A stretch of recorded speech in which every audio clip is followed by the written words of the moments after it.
All right, Mykah, so when you first got into business, what did you believe that reality changed for you very quickly?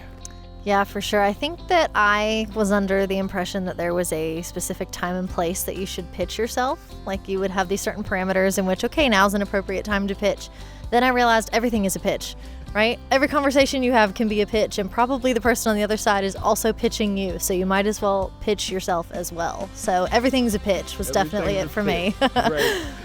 Hello and welcome to the Kanawha Valley Hustlers. This is Joe Justice. I'm here with Mykah. Mykah, tell me, what's your hustle? I am the creative director for Virtue Marketing Collective, which is the in-house marketing studio for Saela Directive. Oh, okay. So what got you into doing that type of work?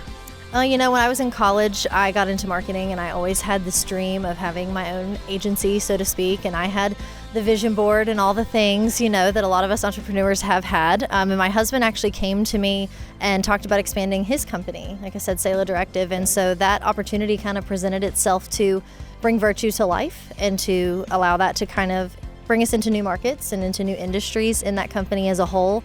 And so it all just kind of fell into place. It was hard work, but here we are. Great. Well, what kind of problems do you solve for your clients? Yeah, so I like to say that we give your vision a voice, right? So a lot of businesses and organizations and even entrepreneurs have great visions and great things that they're doing and messages for people, and yet they don't have effective messaging to actually convey that message, right? And so we give your vision that voice through digital marketing, through marketing strategy, a lot of different things in that area, but we help you effectively communicate your message to the right people. I find a lot of people, especially entrepreneurs, are really good at doing the thing that they do, but aren't necessarily the best when it comes to explaining to people what it is they do. Do you feel that way? Yes, definitely. I would say so.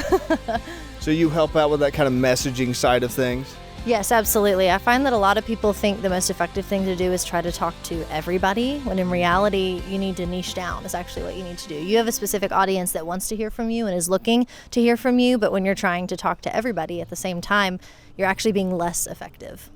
So when you started your business, what was a mistake that you made, and what did you learn from it early on?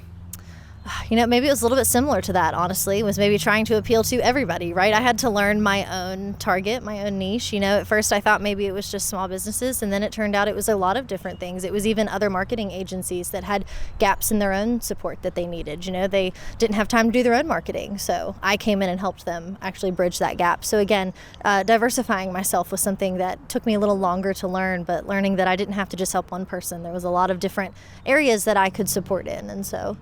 How did you know it was time to start making a change? I think maybe some stalling, starting to get a little bit repetitive, right? Be like, oh, okay, I think maybe it's time to change things up and see, what new people we can meet and what new people we can help and different areas that we can show up in that we hadn't been in before. And so, again, just diversifying where we're showing up and how we're showing up. What are some problems that you're kind of seeing in the market today? Is it staffing? Is it knowledge? Is it maybe funding? What kind of problems are you seeing?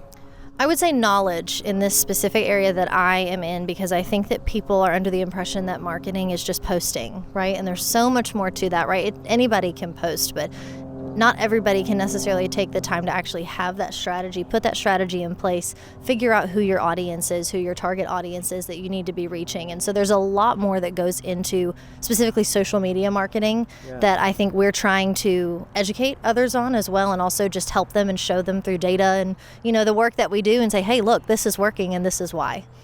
What are some common misconceptions that you see in your industry today? I think that... Again, if you have a phone, you are a social media marketer, right? And that can be true to a point with strategy, right? That's the thing. It's so much more than posting. And I think people having a presence is great, but it's what you do with that presence that actually matters and what really makes the difference for your business and for reaching your customers and the people that you're really wanting to find. It's how you use that. Well, I think maybe social media is a low barrier to entry, because technically everybody with a phone can post, right?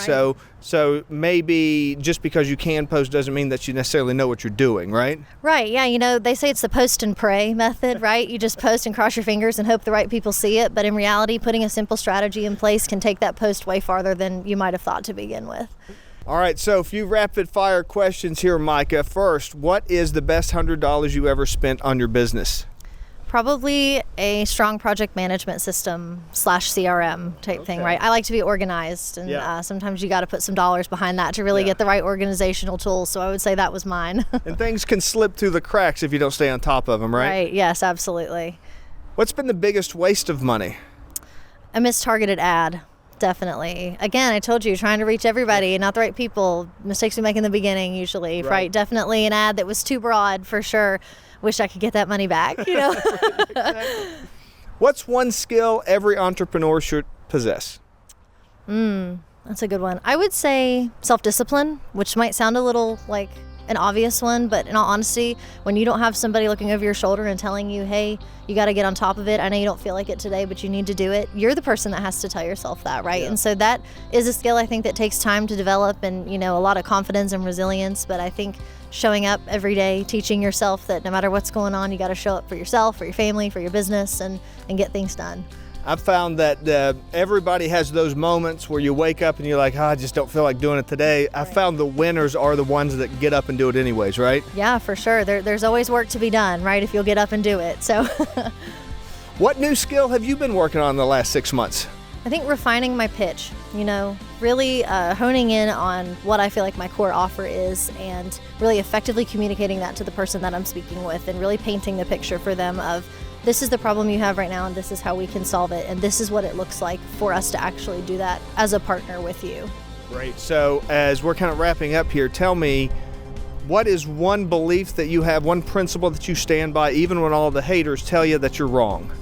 You know, my dad told me when I was really young, and I still stand by this, is that you don't get anything you don't ask for, right? Yep. And so if you're not willing to be bold and make the ask, submit the proposal or the application or whatever it is, send the email and say, I know you're looking at it this way, but have you thought about looking at it this way? And you just never know where that could get you, right? You might be opening a door for someone that they never would have thought was even there, as well as for yourself. But you got to be bold enough to actually hit send, right? and sometimes the answer is going to be no, but it's going to be no 100% of the times that you don't ask, right? Absolutely, and they're probably not going to forget it either. They might say no this time, but it will probably stay in the back of their head. Hey, you know what? I remember that, and I remember maybe I should have looked at it that way. You never know. So. Right. Well, Mykah, if anybody's wanting to learn more, follow you, learn more about what you're doing, maybe get involved with you, what's the best way for them to get in touch? Absolutely. You can go to virtuemarketingcollective.com and fill out our contact form, and we will send you an email. You can find all of our social media channels there as well. We are on Facebook, LinkedIn, and Instagram, and would love for you to come and give us a follow. Thank you so much for being with us here today, Mykah. Thank you for watching and listening. This is Joe Justice, the Kanawha Valley Hustler, reminding you to hustle hard, hustle smart, and hustle with a smile.